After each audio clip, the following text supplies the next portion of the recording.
우리 교과서 338쪽부터 같이 한번 보시겠습니다. 자, 고양이가 기른 다람쥐라는 소설을 우리가 같이 공부할 건데 그 전에 우리가 문학 감상과 비평의 방법을 먼저 보시겠습니다. 우리가 문학 작품을 감상하는 관점을 우리가 네 가지로 같이 나누어 볼 수가 있습니다. 자, 이 표에서 나오는 네 가지 관점을 먼저 같이 보도록 하겠습니다. 자, 먼저 이 작품을 중심으로 해서 이 작품 자체만을 가지고 감상하는 방법을 우리는 절대론적 관점 이렇게 이야기합니다. 자, 그리고 문학 작품에 나타나 있는 현실이 얼마나 반영이 되어 있는가를 관점으로 볼 때는 우리가 이것을 반영론적 관점 이렇게 보고, 작가가 무엇을 표현하려고 했는지를 중점적으로 본다면 표현론적 관점이라고 볼 수가 있습니다. 그리고 이 작품이 독자에게 어떤 도움이 되었나를 중점적으로 감상할 때는 효용론적 관점이라고 볼 수가 있습니다. 그래서 문학 작품을 감상하는 네 가지 관점에 대해서 알아보도록 하겠습니다. 자, 작품을 감상할 때 사회 문화적 상황이나 시대적 현실을 바탕으로 우리가 감상하는 방법을 반영론적 관점이다. 이렇게 봐주면 되겠죠. 작가의 이력과 작품의 경향이라고 봤을 때는 우리가 표현론적 관점이라고 볼 수가 있습니다. 독자에게 어떤 영향을 주었는가를 중점적으로 생각한다면 효용론적 관점 이렇게 볼 수 있습니다. 자, 그러면 작가와 현실과 독자의 관계를 제외하고 오로지 작품 자체만으로 감상하는 관점을 우리는 절대론적 관점이다. 이렇게 봐줄 수 있습니다. 자, 밑에 표를 보면 문학 비평의 관점 네 가지 나오는데, 자, 내재적 비평과 외재적 비평 이렇게 두 가지로 나누어서 볼 수가 있습니다. 자, 절대론적 관점은 작품 자체만을 중시하는 관점이다. 이렇게 보면 되겠죠. 자, 작품의 외부적인 요소를 모두 제외하고 작품 자체만 가지고 감상하는 방법입니다. 그래서 작품 안에서의 구성 방식, 인물, 시점 등등을 우리가 분석해서 감상하는 방법을 말합니다. 작품의 의미, 작품의 내적 요소들 간의 상관관계를 살펴보면서 작품을 감상하는 방법이다. 이것은 자, 오로지 작품 자체만을 중시하는 것이기 때문에 내재적 비평, 그리고 절대론적 관점 이렇게 볼 수가 있습니다. 자, 외재적 비평은 자, 먼저 반영론적 관점이라고 볼 수가 있습니다. 현실 세계가 문학 작품과 얼마나 대응하는가를 중시하는 관점이고, 그 작품이 대상으로 삼은 현실 세계에 주목한다. 이렇게 보면 되겠죠. 그래서 우리가 일제강점기 소설이라고 하면 일제시대가 얼마나 그 작품에 반영되었는지를 우리가 확인해 볼 수가 있는 것입니다. 자, 그리고 표현론적 관점은 우리가 작가를 중심으로 생각하는 것이죠. 그래서 그 작가의 전기적인 상황들, 성장 배경, 사상, 취미, 심리 상태 등 작가가 얼마나 작품에 영향을 끼쳤나, 그러니까 작가를 중심으로 해서 감상하는 관점을 우리가 표현론적 관점이라고 볼 수가 있습니다. 자, 그리고 효용론적 관점이라고 하는 것은 작품이 독자에게 미치는 영향을 중요시하게 생각하는 관점이다. 작품을 통해서 독자가 어떤 감동이나 깨우침을 얻었는지, 또 어떤 유용함을 주었는지를 중점적으로 감상하는 방법을 효용론적 관점이라고 볼 수가 있습니다. 자, 우리가 문학 작품의 감상 방법 네 가지를 구분해서 잘 알아두기 바랍니다. 자, 339페이지 내용 같이 보시겠습니다. 자, 고양이가 기른 다람쥐라는 제목의 단편 소설이고 현대 소설이 되겠습니다. 성격은 생태적, 교훈적, 비판적. 자, 무엇을 제재로 했는가? 다람쥐 새끼를 기르는 어미 고양이의 이야기다. 이렇게 볼 수가 있습니다. 주제는 동물에 대한 인간 중심적 사고를 비판하는 내용이다. 동물들의 야생의 본성을 잃지 않도록 배려하는 것의 중요성을 주제로 하고 있습니다. 자, 이 소설에서는 서술자가 누구냐면 이 주인공으로 나오는 어머니의 자식인 나를 서술자로 하고 있습니다. 자, 제일 처음에 발단 부분부터 같이 한번 보시겠습니다. 자, 소 제목이 붙어 있죠. 자식 같은 동물. 자, 맨 처음 다람쥐가 나타난 것은 1994년 3월이다. 어머니는 이라고 등장인물이 나왔습니다.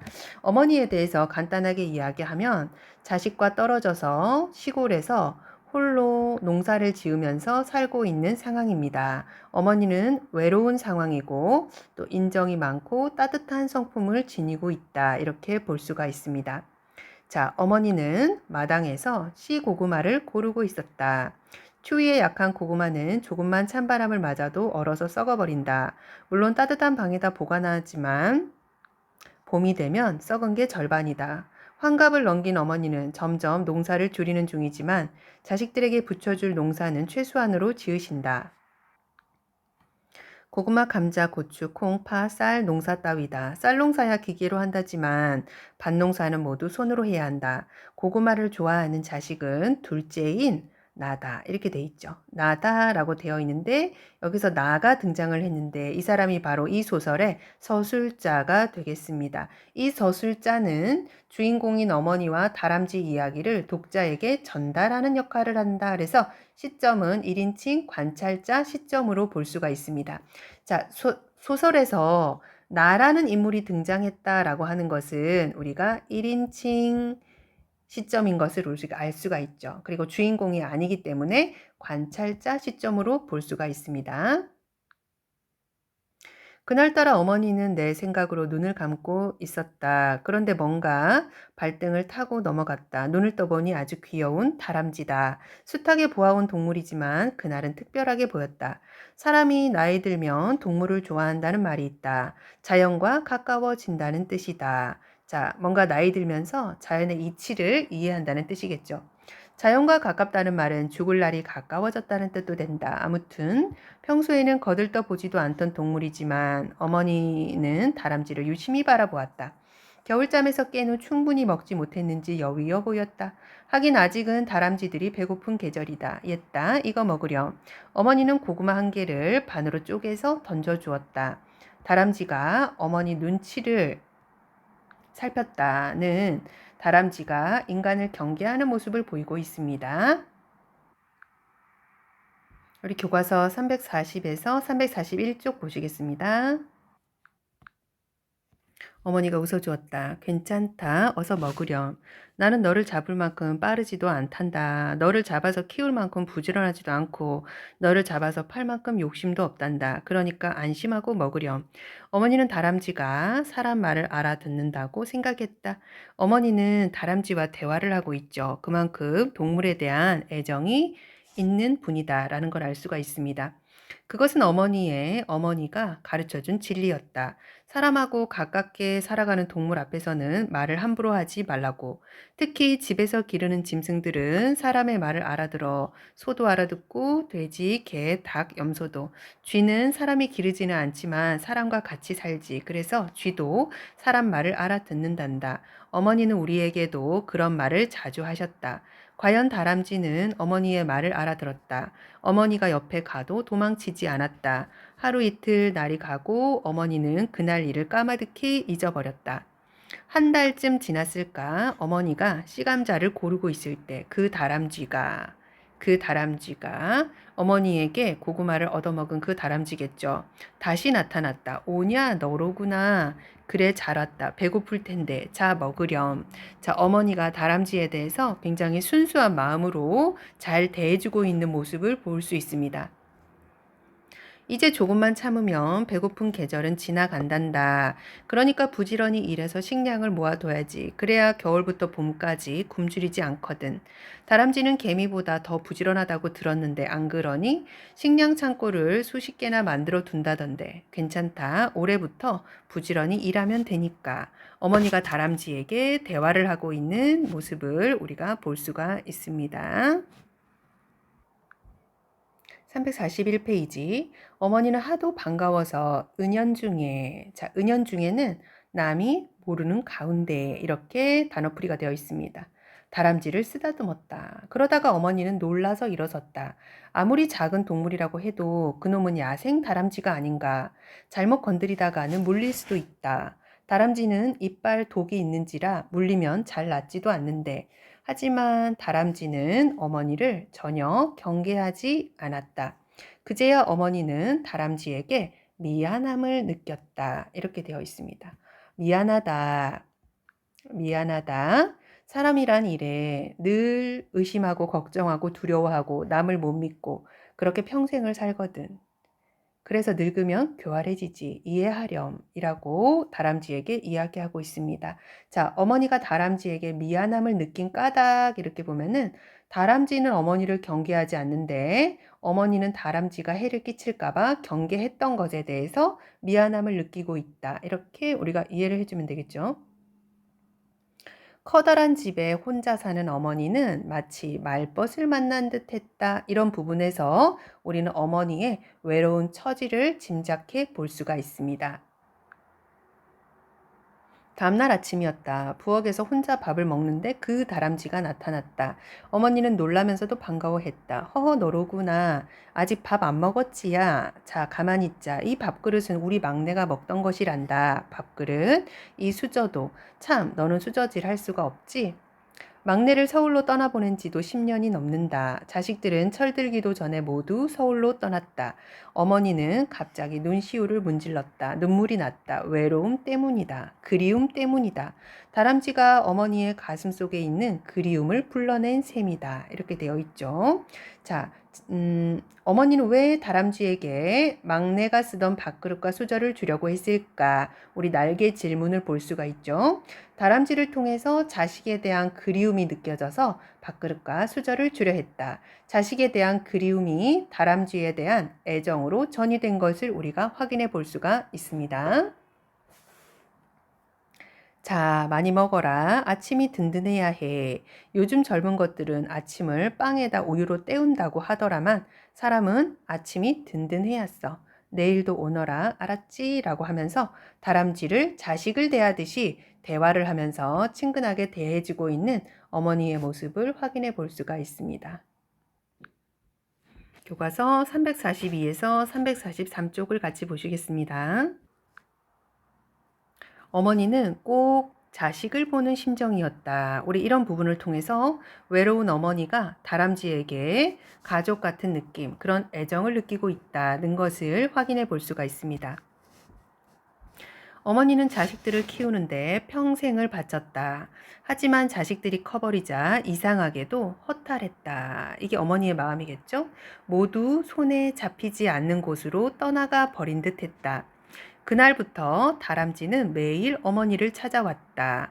자, 지금 이런 부분을 통해서 야생동물인 다람쥐가 애완동물처럼 길들여진다는 걸 우리가 파악할 수가 있습니다. 어머니는 다람쥐에게 많은 이야기를 들려주었다. 자식들 이야기, 농사일 이야기, 세상 돌아가는 이야기, 못할 이야기가 없다. 다람쥐는 어머니를 비웃지 않는다. 항상 어머니의 이야기를 들어준다. 전에는 밤늦게 일이 지쳐서 들어오면 그냥 쓰러져 잤다. 손발도 씻지 않았다. 밥상 차릴 기운도 없었다. 그런데 다람쥐가 반기면서부터는 달라졌다.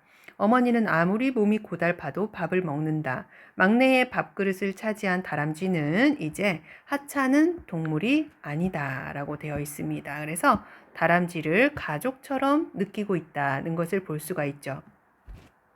언제부턴가 어머니는 외롭지 않다는 생각을 하였다. 그러고 보니 외로움도 별게 아니었다. 누군가와 이야기를 하니까 쉽게 없어지니 말이다. 라고 되어 있습니다. 그래서 우리가 이 부분 다람쥐를 자식처럼 아끼는 어머니의 모습을 우리가 확인해 볼 수가 있습니다. 그러던 어느 날 어머니는 아침부터 허둥댔다. 다람쥐가 보이지 않았기 때문이다. 그런 일은 한 번도 없었다. 불안했다. 혹시 고양이나 개한테 물려 죽은 건 아닐까? 족제비나 담비에게 당했을지도 모른다. 다람쥐가 족제비나 담비에게도 잡아먹힐 수도 있는 그런 연약한 동물이라는 것이죠. 부엉이나 올빼미에 지실지도 모르고, 그러고 보니 다람쥐를 노리는 눈이 너무 많았다. 왜 그 생각을 못했을까? 불쌍한 것. 어머니가 이렇게 마음속으로 생각하고 있습니다. 어머니는 그날 종일토록 아무 일도 하지 않았다. 밥도 들어가지 않았다. 서울에 있는 자식들에게 전화를 해도 마찬가지였다. 그래서 옛날 사람들은 동물한테 정을 주면 못 쓴다. 어차피 동물은 사람이 잡아먹을 수밖에 없는 운명이여. 그런데 동물한테 정을 주면 그런 자연의 이치가 무너지거든 하고 말했던가. 그날 밤 어머니는 눈물까지 흘렸다. 자식들을 하나씩 서울로 보낼 때마다 흘리던 눈물이다. 어머니는 다람쥐에게 너무 많은 정을 주었다. 자, 우리 이 부분 어머니가 다람쥐를 걱정하고 있는 모습이죠. 그래서 어머니가 다람쥐를 자식처럼 여기고 있다는 것을 이 부분을 통해서 확인해 볼 수가 있습니다. 자, 343쪽 보시겠습니다. 자, 술을 마셨다. 그래야만 잠을 잘 수 있었던 것 같았다. 술 기운으로 막 잠이 들참이었는데 방문을 긁는 소리가 들렸다. 다람쥐였다. 오메 이놈아, 어디 갔다가 이제 오냐? 나는 부엉이한테 잡아 먹힌 줄 알았다. 라고 얘기하면서 마음에 안도감을 느끼고 그동안 걱정했었는데 이제 안도감을 느끼고 있죠. 날개 질문을 보시겠습니다. 다람쥐가 어머니 앞에 갑자기 나타난 까닭은 이라고 되어 있는데 우리 뒷부분의 내용을 확인해 보면은 새끼를 낳는 동안 나타나지 못했고 자신의 새끼를 보여주기 위해서 나타났다는 것을 우리가 확인해 볼 수가 있습니다. 어머니는 한 줌도 안 되는 다람쥐를 안고 울었다. 다람쥐는 한동안 어머니를 바라보다가 이쪽으로 와보세요 하듯이 부엌으로 뛰어갔다. 어머니가 움직이지 않자 다람쥐는 몇 번이나 그 행동을 되풀이했다. 이 말은 자기를 따라와라 이런 행동이겠죠? 그제야 어머니는 다람쥐를 따라갔다. 다람쥐는 부엌 밖으로 나갔다. 부엌에는 자그마한 문이 있다. 보일러실이다. 그곳도 예전에는 부엌이었다. 다만 부엌을 고치면서 보일러실 겸 창고로 칸막이 했을 뿐이다. 다람쥐는 보일러실 구석으로 가더니 땅바닥에 조그마하게 나 있는 구멍으로 들어갔다. 어머니는 호미로 그 구멍을 팠다. 그러자 판자가 보였다.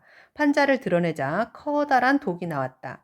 술독이 어디에 묻혔나 했더니 여기에 있구먼. 그래 다행이구나. 너희가 술독에서 편안히 살고 있으니 말이다. 이 술독은 우리 집에 대대로 내려온 것이지. 우리 집에서는 시우 할아버지가 돌아가시면서 술독이 필요 없어졌어. 시우 할아버지라고 하는 것은 시아버지를 뜻하는 말이겠죠. 그러다 보니 잊어버렸구나. 아무튼 잘 됐다. 술독 안을 전등으로 비춰본 어머니는 깜짝 놀랐다. 지푸라기로 동그랗게 만들어진 둥지 안에 다람쥐 새끼들이 있었기 때문이다.